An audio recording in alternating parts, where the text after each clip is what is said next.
Anytime a student goes to an audition, no matter what it is, I always make sure that I tell them to stay centered and make sure they focus on doing what they know works for them and not trying to search for what is going to please the people they're auditioning for.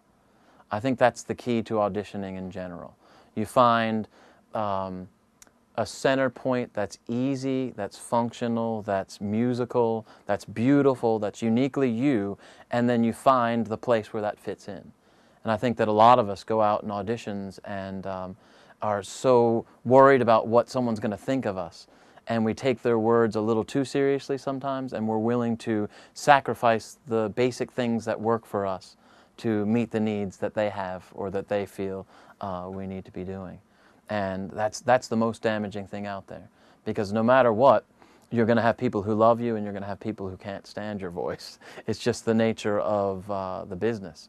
And if you fluctuate so much with somebody saying, oh, I don't like your voice, you need to be doing this, then you're going to sacrifice your voice, and that's not good. So I say stick to what you know works for you and shop it around. Shop it around. Do 100 auditions if you have to, but you'll find a place to fit in. And I think that's the key.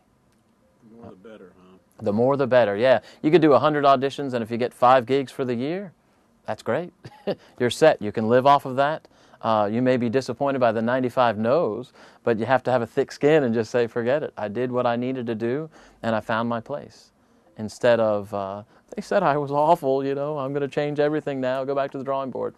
You can't do that. There are too many opinions out there, and I think that, again, it's not about saying that the other opinions aren't valid or not as, you know, but a person seeing a snapshot of you doesn't know you. And their perception of you is a perception of that snapshot. That's it. And so to take anybody's opinion who hasn't worked with you over time is not healthy. I don't think it's very practical. So that's what I say. Avoid. Don't worry about that. My old voice teacher, who was my mentor, Barbara Dosher, out in Colorado, was great at that. Making sure people felt confident and they had a place to go back to. Where they could say, so-and-so at the Met said I should be a character tenor instead of, you know, a romantic lead.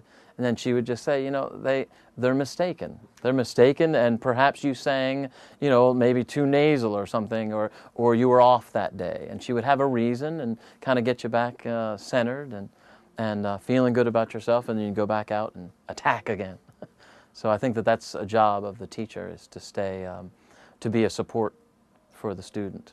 Yeah, at an audition, dress and attitude are everything, unfortunately, because I think some people are very humble at first and perhaps don't want to come across very confident. I'm not sure what it is. The inherent nature in some people is to be less aggressive, and unfortunately in the music business, to be self-assured in that snapshot that they get of you is key.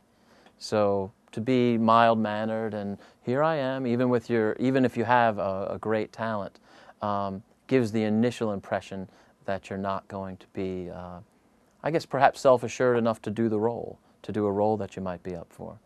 So I think that that's absolutely a key ingredient in a successful audition, is no matter what, even if you have weaknesses, go in and pretend you don't. Go in and pretend that you are a done deal and ready to go. So it usually comes across strongly in an audition sense.